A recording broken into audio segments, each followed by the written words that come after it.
Ever notice Rumi only cries from one eye? And why the purple fire keeps showing up right before everything goes to hell? Today, we're peeling back the cute choreography and neon armor to hunt the real monster inside, K-pop demon hunters. According to Netflix's own write-up, our trio, Rumi, Mira, and Zoe are pop idols by day and hunters by night, protecting fans while a rival boy band of demons, the Saja Boys, tries to steal the spotlight and, souls. But the headline story is just the poster. The dark side is the glue.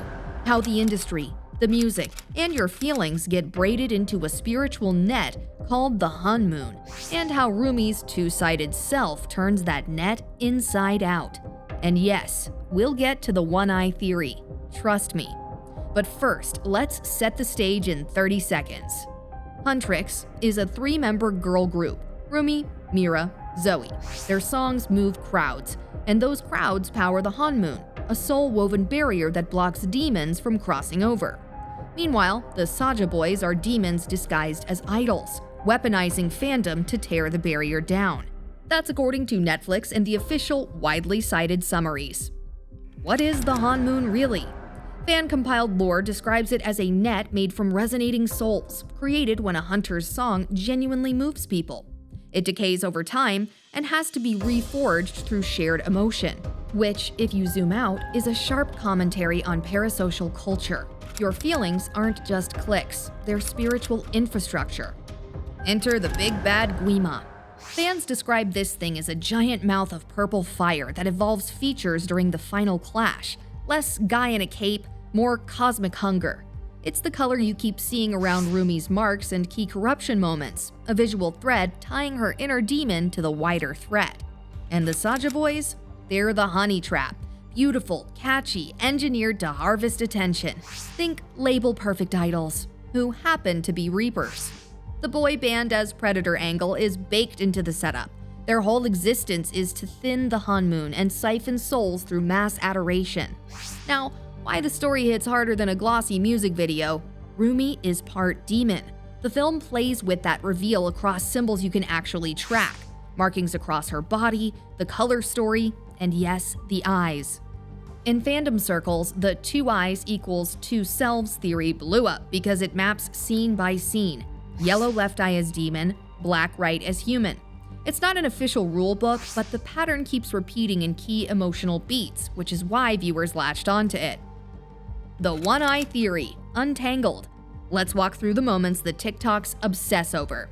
When Mira and Zoe aim weapons at her, only the human side eye tears up. The read, they're seeing the demon and rejecting the girl they know. That hurts the human, not the monster. When Celine offers guidance, the demon side eye cries. The take, Celine's compassion embraces Rumi's good side but refuses the demon within, so the part she keeps hiding is the part that breaks. When Ginu, yes, the Saja Boys' lead, sacrifices himself to save her, both eyes cry. Why? Because he sees all of her and stays. That acceptance fuses the split self and changes her power. These beats aren't official footnotes, but they're the backbone of viral TikTok essays and edits. Fans frame them as Rumi's emotional X-ray. The theory explodes because it explains more than tears. It explains choice. Rumi stops contorting herself to please one side or the other, idol versus monster, savior versus stain. She accepts both, and when she does, the Hanmoon itself changes. The Hanmoon flip. Remember, the barrier forms when a song genuinely moves people. If the song is denial, the net is thin. If the song is wholeness, the net becomes something new. Reddit threads even debate a new Hanmoon moment.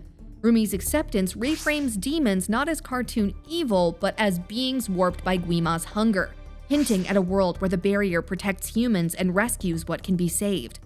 Not every fan agrees the movie goes that far, but the conversation is the point. Her self-integration becomes a political act inside the lore. Ginu, the uncomfortable mirror. Let's talk about Ginu, the Saja Boys' frontman. Early on, he's the perfect villain foil. Handsome, lethal, sings like your algorithm. Then he figures out Rumi is part demon and stops seeing her as a target. He sees her as a mirror. Depending on which fan thread you read, he's either the ultimate simp or the necessary bridge. the demon who proves choice exists on the other side of the Hanmoon. His sacrifice isn't a twist for shock. It's the narrative price of that argument. And yeah, some fans think the movie fumbles the villain arc, that it sets up a huge moral question then retreats to a safer final act. That criticism shows up a lot in discussion boards. Dazzling world building, massive theme, slightly rushed landing. But even the skeptics admit the core idea sticks. Power without consent turns devotion into fuel. For demons, for fame, for anything hungry enough to feed on it. The purple fire. Let's come back to that color. Purple is corruption, lure, and the promise of perfection. It's also the color of Rumi's most striking marks. Fans call out how that palette threads every time she's pushed to become a tool. By enemies who want a weapon, by friends who want a symbol, by an industry that wants a brand. Whether you're team, it's just a cool art choice, or team, coded storytelling, the through line is hard to miss. Industry satire hiding in plain sight. What makes K-pop Demon Hunters more than Monster of the Week is that it treats fandom as metaphysics. The movie's official summaries literally say the girls protect their fans from ever-present supernatural danger, while the rival boys use the same machinery, music, stardom, desire, for predation. That's not subtle. It's an industry satire in neon. The system that builds idols can also consume them. And the Hanmoon? If you squint, it's a conscience. It weakens when people are manipulated, strengthened when they feel something real. The barrier doesn't care about charts, it cares about truth. So, why does Rumi cry from one eye? Because people keep refusing to see the whole person. Mira and Zoe see a threat. Celine sees a saint. Ginu, finally, sees Rumi. When she chooses wholeness, the tears change meaning. They're not shame, they're the solvent. That's how she forges a stronger Hanmoon. Not by purging the bad half, but by refusing to be split for anyone's comfort. Quick lore speed round for new hunters. Who are Huntrix? The trio: Rumi, leader; Mira, sharpshooter energy; Zoe, heart. Perform to restore the Hanmoon and fight demons between sets. Yes, it's as fun as it sounds. Who are the Saja Boys? A demonic boy band that hijacks fandom to drain souls. Their engineered temptation. What's the Hanmoon? A net made from resonating souls, powered by honest emotion, constantly decaying, must be reforged by moving people, which is why concerts double as rituals. Who, what is Guima? Purple flame hunger with a face like a widening mouth. It's less a person than an appetite, and the thing that keeps trying to turn Rumi into a tool. The dark side in one line. If love becomes leverage, the thing you adore starts eating you. That's the dark side of K-pop Demon Hunters and why it lingers after the final chorus.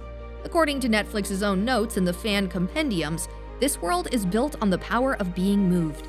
The plot twist is realizing that power belongs to all of us. So, what's your take? Do you agree or disagree?